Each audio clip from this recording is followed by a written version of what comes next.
알곡이라고 하는 말과 쭉정이라고 하는 말, 사전에 한번 찾아보면 이렇게 나와 있습니다. 알곡은 쭉정이나 기타 다른 것들이 섞여 있지 않은 곡식이다. 쭉정이는 껍질만 있고 속에 알이 들어있지 않은 곡식 같은 열매를 말한다. 이렇게 되어 있습니다. 자녀들이 이해하기 쉽게 말하면, 여러분들 집에서 밥 먹잖아요. 밥에 그 하얀 쌀알, 그게 알곡이고, 그 쌀이 하얗게 되기까지는 그 쌀을 싸고 있는 껍질 같은 게 있어요. 그걸 다 벗겨내면 그렇게 하얀 쌀이 됩니다. 그 껍질에 싸고 있는 게, 그 알을 싸고 있는 그 껍질 같은 거, 근데 그 속에 하얀 쌀 알이 없는 것, 그게 쭉정이라고 하는 거예요. 오늘 본문 말씀에 나오는 알곡과 쭉정이, 이건 비유입니다. 예수님께서 예를 들어서 그렇게 우리 가운데 말씀하시는 건데요. 본문에 나오는 알곡은 회개를 하고 삶의 현장에서 회개에 합당한 열매를 맺는 사람을 가리킵니다. 쭉정이는요, 회개하지 않고 삶의 현장에서 죄악의 열매를 맺는 사람을 비유하는 겁니다. 이 알곡과 쭉정이의 뚜렷한 차이점은 회개했느냐, 회개 안 하느냐의 차이가 있습니다. 세례 요한의 설교의 핵심 가운데 하나가 회개라는 겁니다. 마태복음 3장 2절에는 세례 요한이 처음 사역을 하면서 그가 첫 번으로 한 설교가 나오는데요. 그 말씀이 회개하라, 천국이 가까이 왔느니라 라는 말씀입니다. 회개를 선포하는 이 세례 요한의 설교, 그 당시에 어떠했을까요? 마태복음 3장 5절로 6절의 말씀을 보면 세례 요한이 선포한 그 설교가 어마어마한 영향력을 그 당시 사람들 가운데 미치고 있었고, 그 결과로 뜨거운 반응들이 나타나는 것을 볼 수 있습니다. 이때에 세례 요한이 회개하라, 천국이 가까이 왔느니라 이 말씀을 선포하는 그때에 예루살렘과 온 유대와 요단강 사방에서 다 그에게, 세례 요한에게 나왔다. 그리고 6절에 그 사람들이 자기들의 죄를 자복하고 회개하고 요단강에서 그에게, 세례 요한에게 세례를 받더라. 이렇게 기록을 하고 있습니다. 회개하라고 하는 그 말을 들은 그 이스라엘 땅에 있는 이 많은 사람들이 자기들의 가슴이 뜨거워져서 세례 요한 앞에 나와 죄를 자복하고, 그렇다고 세례 요한에게 죄를 자복하고, 그런 말이 아니고 이 말의 뜻은 하나님께 자기들이 지은 죄를 자복한 거죠. 천주교에서 사제 앞에 가가지고, 신부님 앞에 가가지고 고해성사, 내가 이러이러한 죄를 지었습니다 하는 그런 거 말고, 그거는 비성경적이고 하나님 앞에 나와서 그렇게 자기들이 지은 죄를 회개하고 세례를 받았다. 본문 말씀 가운데 보면 크게 두 종류의 사람이 나옵니다. 한 종류는 회개를 선포하는 세례 요한의 그 설교를 듣고 나와서 회개하고 세례를 받은 사람들. 다른 한 종류는 회개를 선포하는 세례 요한의 설교를 듣고도 회개하지 않고 있는 사람들. 이렇게 두 종류의 사람이 나옵니다. 앞에 해당하는 사람은 알곡 같은 사람이고, 뒤에 해당하는 사람은 쭉정이 같은 사람입니다. 회개한 알곡 같은 사람과 회개하지 않는 쭉정이 같은 사람들을 말합니다. 먼저 회개한 알곡 같은 사람, 어떤 사람들입니까? 본문 말씀에는 무리, 세리, 군병 이렇게 나옵니다. 이 사람들의 특징은, 그러니까 무리, 세리, 군병, 이 사람들의 특징, 즉 회개한 알곡 같은 이 사람들의 특징은 회개를 선포하는 세례 요한의 설교를 듣고 나와서 회개하고 세례를 받은 그 다음에 이 사람들이 보인 반응이 있어요. 누가복음 3장 10절, 12절, 14절에 보면 이렇게 말합니다. 세례를 받고 난 후에 우리가 무엇을 해야 됩니까? 우리는 무엇을 해야 됩니까? 이렇게 물어요. 그들의 마음이 회개를 하고 세례를 받은 다음에 뜨거워진 거죠. 그래서 삶의 현장에 우리가 다시 돌아가게 될 텐데 우리 어떻게 살아야 됩니까? 그들의 그 마음속에 그 불타오르는 그 뜨거움으로 세례 요한에게 우리가 어떻게 살아야 하는지 우리에게 가르쳐 달라고 이렇게 묻는 거죠.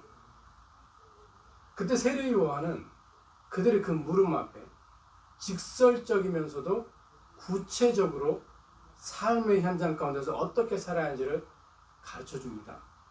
직설적으로 가르쳐 줘요. 세례 요한이 그냥 두루뭉실하게 이렇게 말고 그냥 이래서 하면 이게 아니고 딱딱 꼬집어서 정확하게 가르쳐 줍니다.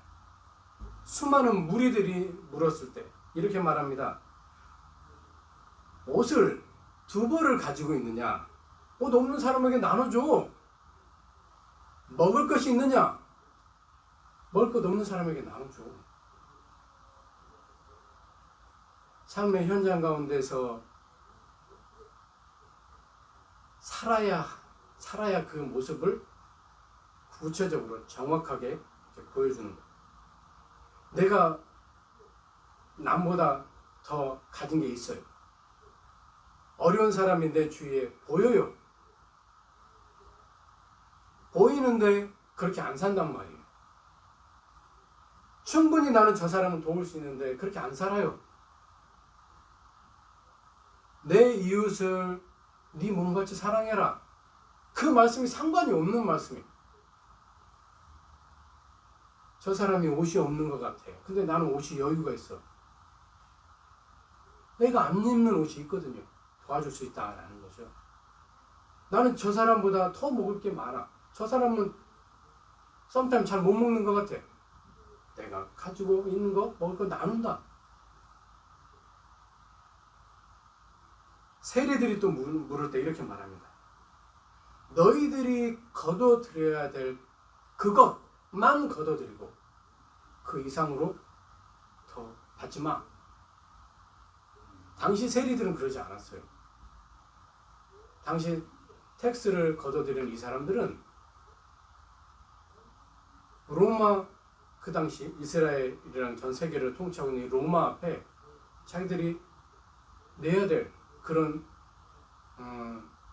세금들이 또 있었기 때문에, 돈들이 있었기 때문에 이 사람들이 자기 백성들에게서 그냥 추가적으로 막 걷어들인 거예요. 자기 백성들이 뻔히 가난하게 어렵게 힘들게 사는 걸 보면서도 그런단 말이죠. 그래서 세례 요한이 니네가 해야 될 거 그것만 하고 하지 마. 내가 삶이 괜찮아요. 더 가지려고 욕심 부리지 말라는. 우리 사람이 가진 것 중에 이 욕심이라고 하는 것은 참 끊을 수가 없어요. 가져도 더 갖고 싶은 게 우리의 마음. 그래서 그걸 욕심, 탐욕 이렇게 말하죠. 죄입니다. 죄. 군인들이 와서 묻습니다. 사람들에게서 강탈하지 마라. 강제적으로 나 군인이야. 나 이런 파워 있어. 힘 있어. 강제로 뺏어버려. 남을 거짓말해가지고 고발해요. 이 사람이 이런 잘못했다고. 그래서 자기들이 분명히 받는 월급이 있는데 그거에 만족을 안 하고 막 더 가지려고 하고. 남의 거 뺏지 말고 거짓말 하지 말고 만족할 줄 아는 그런 삶을 살아라. 세례 요한은 당시 이들의 삶을 속속들이 다 알고 있었어요. 그렇기 때문에 그들이 와서 물었을 때 정확하게 그들의 삶에 맞는 답변을 해줄 수가 있었던 거죠. 이 모습만 보면 우리가 충분히 그 당시 이스라엘 사람들의 삶의 모습이 어땠는지 우리 지금 안 봐도 알 수 있어요. 죄악을 끊고 악한 행위들을 끊고 이제부터는 삶의 현장에서 회개했고 세례를 받았으니 회개에 합당한 열매를 맺으면서 살아라. 이렇게 촉구하는 거예요.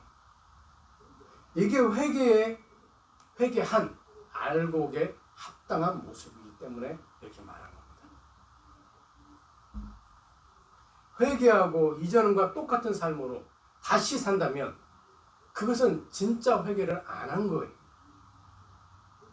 그게 회개하지 않는 쭉정이 같은 사람이에요. 회개를 했으면 내 그 다음의 삶은 다른 거예요.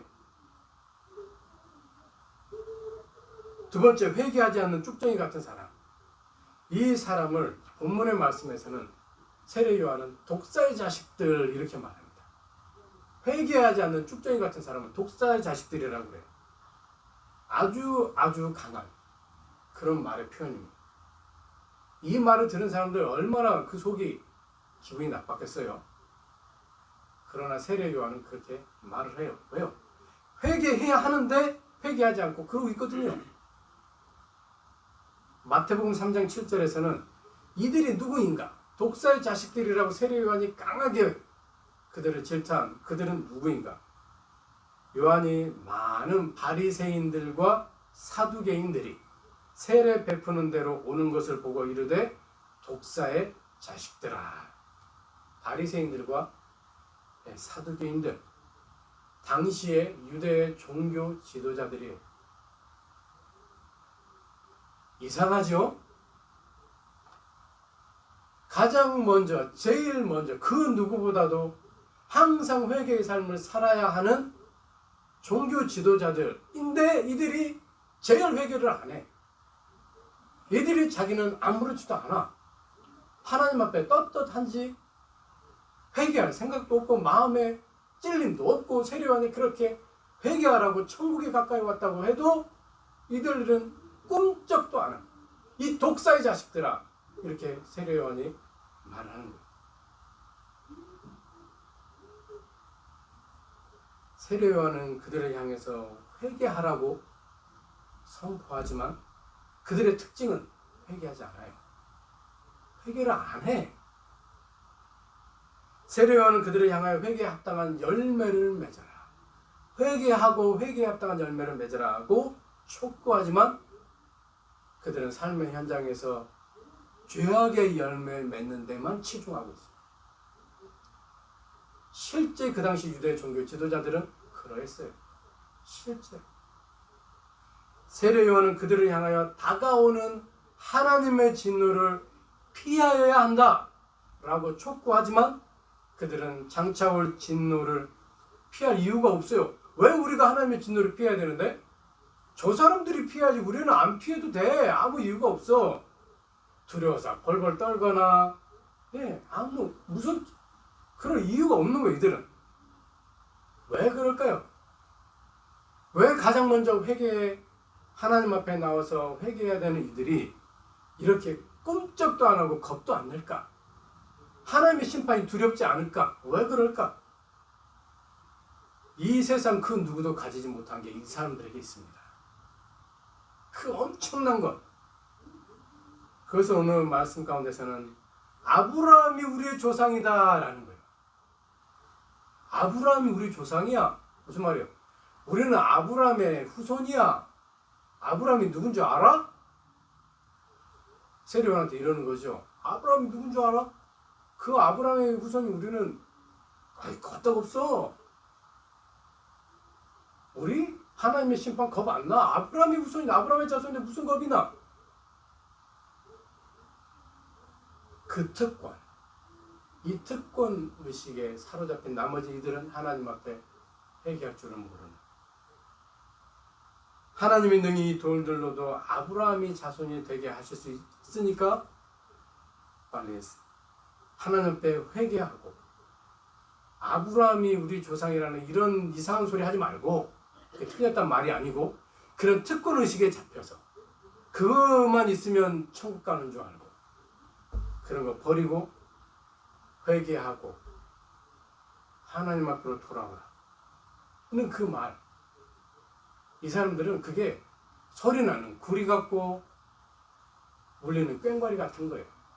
그냥 어디서 누군가가 막 쇠를 두들기면서 막 하는 게 막 시끄러지고 막 이런 거예요. 쉽게 말하면 세례 요한이 회개하라고 외치는 그 말씀이 이 유대 종교 지도자들, 바리새인들, 서기관들은, 세리들은, 사두개인들은 막 시끄러운 거예요. 귀가 듣기 막 짜증나고 막 그런 거예요. 왜? 이 특권 의식에 이들이 사로잡혀 있으니까, 이것만 있으면 천국 갈 수 있다라는 그게 그들 가운데 있으니까. 그렇지 않아요. 혈통적으로 아브라함의 자손이기 때문에, 아브라함이 우리의 어마어마한 조상이기 때문에 우리가 천국 간다. 그렇지 않아요. 성경에 그렇게 써있지가 않아요.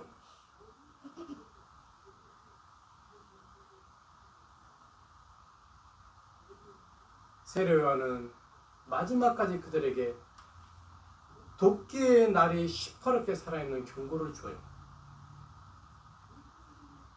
그리고 활활활 타는 불의 심판이 있을 거라는 그런 경고를 줘요. 9절 말씀에 도끼가 나무 뿌리에 놓여있다. 나무 뿌리는 이들을 가리켜요. 바리새인들, 사두개인들. 도끼가 너희들에게 이미 가 있다. 그럼 어떻게 돼요? 하나님의 심판이 너희들에게 이미 가 있다. 하나님이 치면 너희들은 끝난다. 이 말이. 도끼로 나무를 치면 나무가 계속 버티고 있습니까? 아니죠. 도끼로 나무를 치면 나무는 언젠가 쓰러져 버려요. 거기서 끝이 아니다. 불에다가 던져 넣어버린다. 불에다 던져 넣어버린다. 이렇게 경고를 해요. 이 경고의 말을 들어야 하면 이들은 듣지 않아요. 회개하지 않는 쭉정이.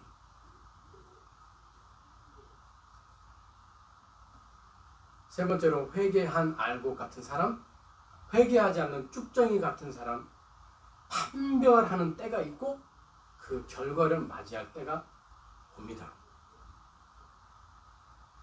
세례요한이 그렇게 말을 해요. 반드시 판별하는, 회개한 알곡과 회개하지 않는 쭉정이를 판별하는 때가 올 것이고 판별권자께서 그것을 꼭 하실 것이다. 판별권자에 대해서 세례요한은 이렇게 말합니다. 나보다 능력이 많으신 이가 오신다. 많으신 분이 오신다. 나는 그분의 신발끈을 푸는 것, 이것조차도 나는 감당할 수 없는 존재다. 그러니까 그만큼 그분은 어마어마하신 분이다 라는 거죠.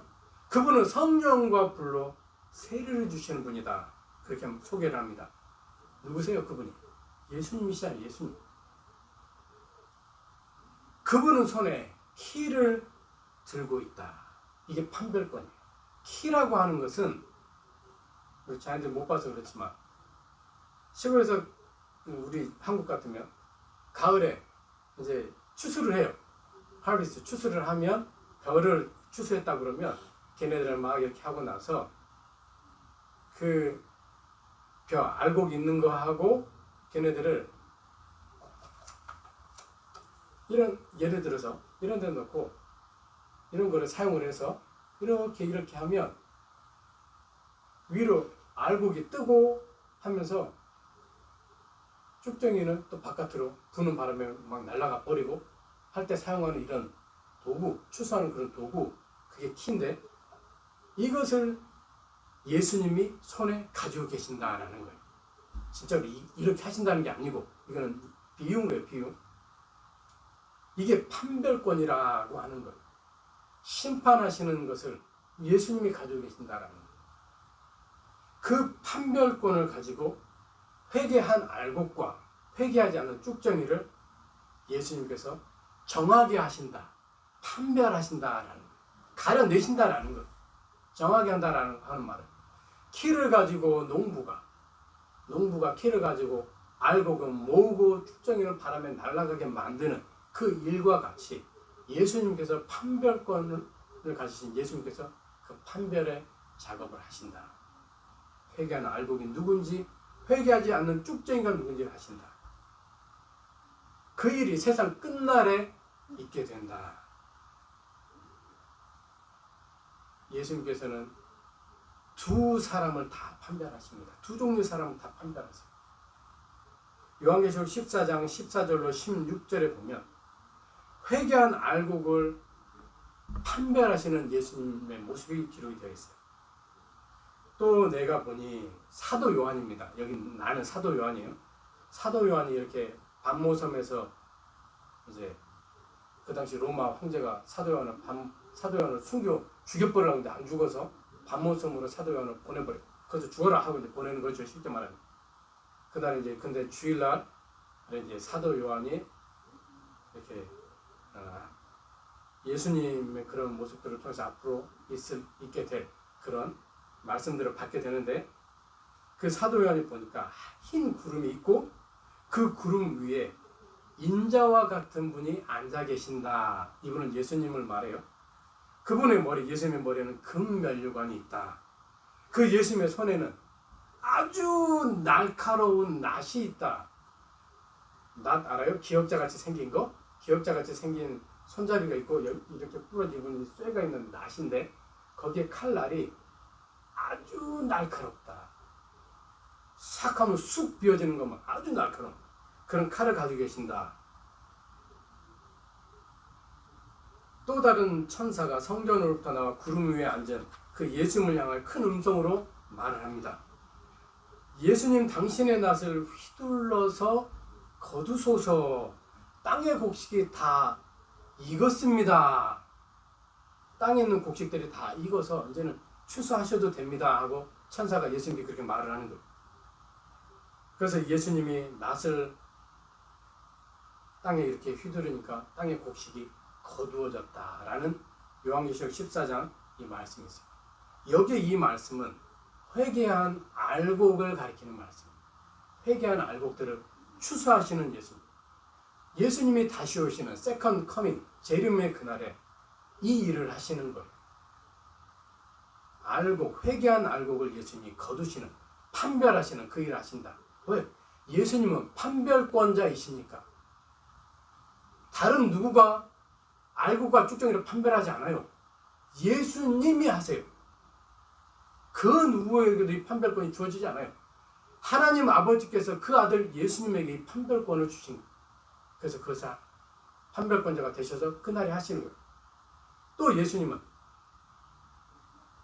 회개하지 않는 쭉정이를 판별하세요.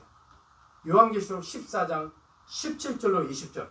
아까 말씀의 뒤에 후반부에 보면 17절로 20절에 또 다른 천사가 하늘에 있는 성전에서 나오는데 역시 아주 날카로운 낫을 가졌다. 또 불을 다스리는 다른 천사가 제단으로부터 나와 그 날카로운 낫을 가진 자를 향해서 큰 음성으로 이렇게 말합니다. 너의 그 낫을 휘둘러서 땅에 포도송이를 거두라. 그 포도가 다 익었다. 천사가 낫을 땅에 휘두르니까 포도가 거두어지면서 그 포도들이 하나님의 진노의 큰 포도주를 따는, 포도주를 만드는, 쉽게 예를 들면 이런 통이 있다고 하면 그 안에다가 그 포도송이 다 집어넣는 거예요. 근데 그 포도주를 만드는, 포도가 들어가는 그 틀이 하나님의 진노, 하나님의 심판의 틀이다. 아까 먼저 말씀한 그 말씀에는 하나님의 진노 이런 말이 없지요. 근데 지금 두 번째 포도송이 거두는 이곳에는 하나님의 진노의 큰 포도주 틀 이렇게 나오지요. 그리고 이들은 성 밖에서 포도주를 짜는 그 일이 생깁니다. 여기에 성 밖은 천국 바깥에, 천국이 아닌 바깥에, 천국 말고 바깥이 뭐죠? 지옥밖에 없어요.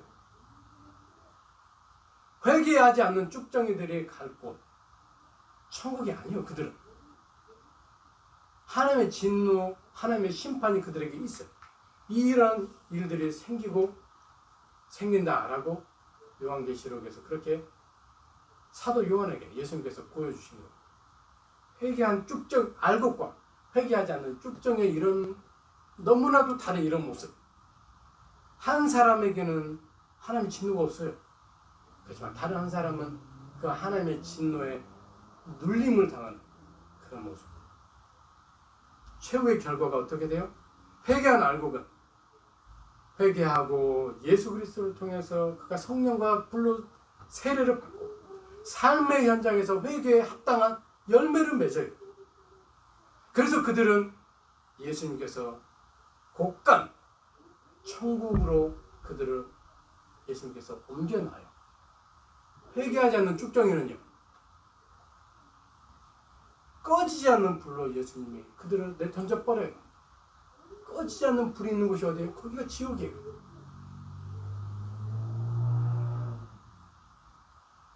우리는 회개하지 않는 쭉정이와 같은 그런 존재였어요.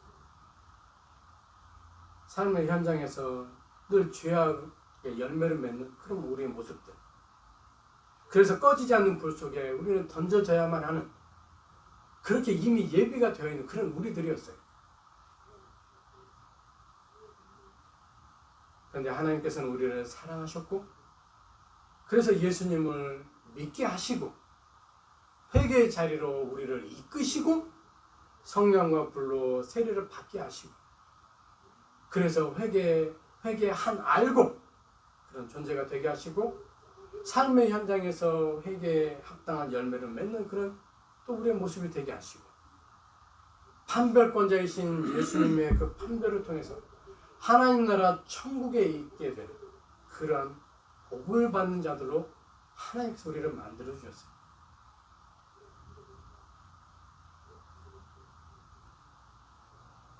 회개하라. 그리고 삶의 현장에서 회개한 합당한 열매를 맺으라. 이렇게 말씀하신 그 하나님의 음성, 우리는 항상 귀 기울여 듣는 가운데 회개한 알곡의 그 모습, 회개한 알곡들의 모습이 어떠했는지 그것을 우리는 늘 기억하고 우리의 삶 속에서 회개한 알곡다운 그런 모습으로 살아가야 한다라는 것을 우리 모두가 꼭 기억할 수 있기를 예수님의 이름으로 축원합니다. 아멘. 기도하겠습니다.